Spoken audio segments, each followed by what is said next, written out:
Y continuando con el mes del terror, hoy toca hablar de otro nombre que no puede faltar, Hello Kitty. Después de todo, su cumpleaños cae en el Día de Muertos y es su aniversario 50. Bueno, en realidad hablaremos de otro nombre, ya que recientemente hubo una colaboración muy curiosa entre Hello Kitty y Junji Ito. Empiezo a creer que hay algo de cierto en la creepypasta de Hello Kitty y el pacto con el diablo. Si comenzamos esta temporada de miedo hablando de Stephen King y su relación con el horror lovecraftiano, Junji Ito es su otro gran representante desde el otro lado del charco. Así que no se despeguen de la pantalla, obsesiónense con este podcast, que esto es La Banda Magnética y con ustedes yo soy el Dr. Darkness. La Banda Magnética, la vida hecha meme y el meme hecho podcast. Si hay una palabra con la que podemos definir el trabajo de Junji Ito, sería perturbador, aunque yo sugeriría que otra muy buena opción sería obsesión, un tema recurrente en sus historias, aunque quizás puede pasarse por alto, ya que nunca es el protagonista, pero sí el motor. El maestro Ito ha sabido combinar, justo como King, varios aspectos del terror más tradicional, incluso llegando a usar jumpscares que, lejos de caer en el cliché, son páginas icónicas de sus mangas. Todo esto envuelto en un aire de horror cósmico. Aunque los exponentes más obvios de esto serían Hellstar Remina y Uzumaki, en realidad podemos encontrar esta temática a lo largo de todos los relatos del mangaka. Sin embargo, creo que el verdadero terror en las historias de Junji Ito no está en el terror existencial de vivir en un universo indiferente, ni siquiera en el inquietante misterio de los horrores que se puedan esconder en este, aunque juegan un papel importante al pintar una imagen desoladora e inquietante. Definitivamente, esto se refleja en cómo la mayoría de las historias tienen finales trágicos para todos, incluso los inocentes, ya que el universo de Ito no es kármico. En realidad, el verdadero terror se encuentra en lo cotidiano, pero no desde una perspectiva normal, sino desde una obsesiva. Si uno realmente se detiene a ver las cosas, quizás encuentre lo perturbador en el día a día. Pero para entenderlo mejor, veamos algunos ejemplos. En El sueño largo, Ito nos confronta con dos situaciones diametralmente opuestas, pero que convergen en un mismo lugar: el miedo a la muerte. Por un lado, en un hospital, Mukoda padece una extraña condición en la que sus sueños los vive como si fueran días, meses y luego años, y su cuerpo parece sufrir el deterioro. Por otro lado, otra paciente teme a la muerte, a la que ve como inminente. Al final, el médico que trataba a ambos consigue una sustancia a partir del cadáver de Mukoda, con la cual provoca estos sueños largos a la mujer, quien ahora puede morir en paz, incluso si solo le quedan días, pues en sus sueños vive los años que tanto anhelaba. Esta historia aborda el temor a la muerte y la obsesión por vivir, pero también el horror de perder toda una vida en fantasías o sueños. Incluso vivir tanto puede llevar a uno a perderse a sí mismo. Y entonces cabe preguntarse, ¿acaso nosotros no estamos obsesionados con la vida? Pues la muerte no es innatamente mala, simplemente es otro proceso natural, parte de lo que le da valor a la vida. Otros dos ejemplos que tocan una temática similar son La oscuridad chupasangre y La mujer sin costillas. En ambos casos, las protagonistas están obsesionadas con la apariencia, llegando a cometer actos enfermizos para lograr verse de cierta manera, involucrándose pronto en lo sobrenatural. Esto no dista mucho de la obsesión que muchas personas en la vida real tienen por la apariencia, lo que puede derivar en dismorfia corporal, trastornos alimenticios y prácticas poco saludables, ya que al final lo único que importa es la apariencia, incluso si esto es a costa de la salud. Algo similar ocurre en Capas de miedo, donde, tras un accidente, la madre de una modelo descubre que su hija está compuesta por capas, como si se tratara de una muñeca matrioska. En su afán por recuperar la juventud y belleza de su hija, termina destrozándola, solo para encontrarse con una versión distorsionada en su interior. Sin embargo, la historia realmente habla de una mujer que descuidó a su familia por sus sueños egoístas de ser modelo, los cuales proyectó en su hija. Su intento inútil por recuperar algo que jamás existió también demuestra su descuido hacia su otra hija, quien carecía de la belleza para cumplir los sueños de la madre. Y de nuevo, Si removemos el aspecto sobrenatural, la historia trata sobre una mujer obsesionada con cumplir su sueño a costa de sus hijas, algo que también sucede en la vida real. Pero quizá el mejor ejemplo de la obsesión es Tomie, uno de los personajes más icónicos de Ito. En este caso, el mangaka logra convertir lo que en una historia de ciencia ficción sería un superpoder en una maldición. Tomie era una chica egoísta que, tras ser asesinada por sus compañeros y maestro, regresó un día como si nada a atormentarlos.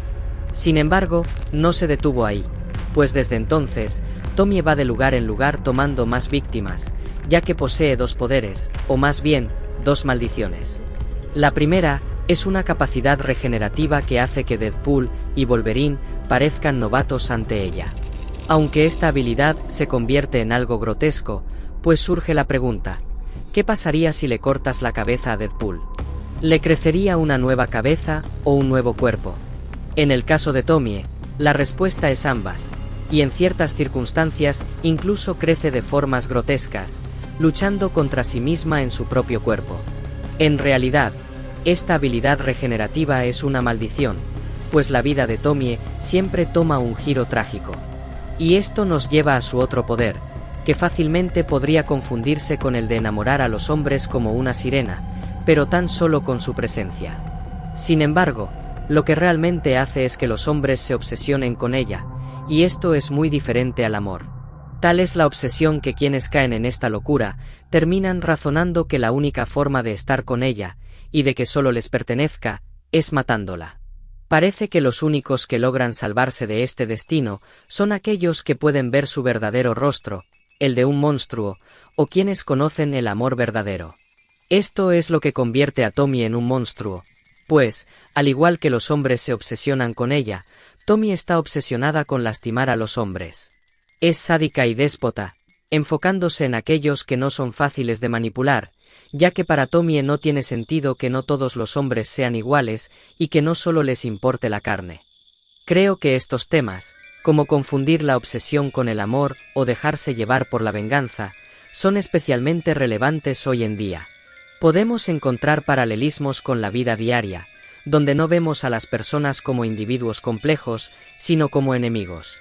Definitivamente, se pueden trazar paralelos con ideologías como el Red Pill, el Black Pill, y las versiones más radicales del feminismo. Hasta aquí podría parecer que las historias de Ito se inclinan hacia una perspectiva femenina y los roles que desempeñan las mujeres en la sociedad.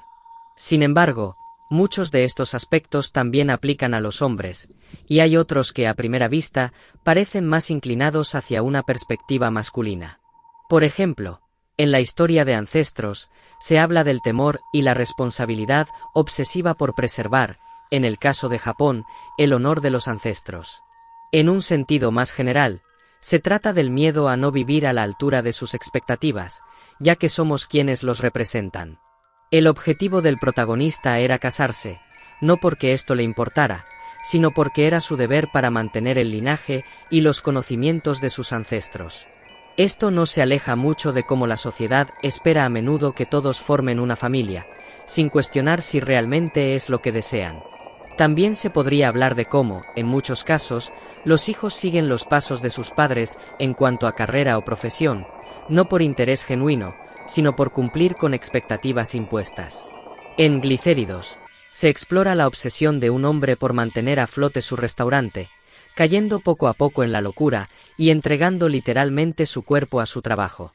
¿Cuántas veces en la vida real no escuchamos la frase, ponerse la camiseta por el trabajo, con la excusa de hacerlo por la familia, cuando en realidad este desbalance laboral puede alejar a las personas de pasar tiempo con esa misma familia? De manera similar, en Casa de Marionetas, la familia entera termina dedicándose en cuerpo y alma al arte de las marionetas, dejando de lado su vida en nombre del arte. ¿Cuántas veces no vemos a alguien obsesionado con cumplir un sueño, dispuesto a darlo todo por él, ignorando que la vida va más allá del trabajo? Uno no es su trabajo, sino una persona. Por otro lado, en Película de Salpicaduras, se aborda el tema de la adicción, donde la miel bien podría sustituirse por cualquier sustancia adictiva, desde el alcohol hasta drogas más peligrosas. Similar a la miel en la historia, Estas sustancias pueden llevar a una persona a destruirse a sabiendas de lo autodestructivas que son, solo por una dosis más. Tanto Hellstar, Remina como la saga de Aula Disuelta son historias que hablan profundamente sobre la devoción obsesiva y lo que la gente es capaz de hacer por sus creencias religiosas cuando éstas se llevan al extremo y se sigue con fe ciega. Como mencioné al principio, el tema de la obsesión está presente en todas las historias de Ito en mayor o menor medida. A veces es obvio, como en El enigma de la falla de Amigara, y otras no tanto. Al final, los monstruos, aunque impactantes, sirven más para suspender la incredulidad de los lectores. Al igual que en las historias de Stephen King, los verdaderos monstruos suelen ser las personas, e incluso lo cotidiano, cuando se convierte en objeto de obsesión. En la misma historia de Uzumaki, se menciona cómo, si te fijas, hay espirales por todas partes, pero simplemente no nos percatamos de ello. ¿Qué más no estamos viendo? Esto fue la Banda Magnética, y yo soy el Dr. Darkness.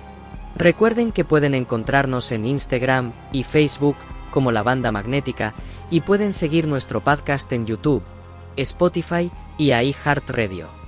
También pueden escribirnos a bandamagneticapodcast@gmail.com. Manténganse obsesionados por la Banda Magnética.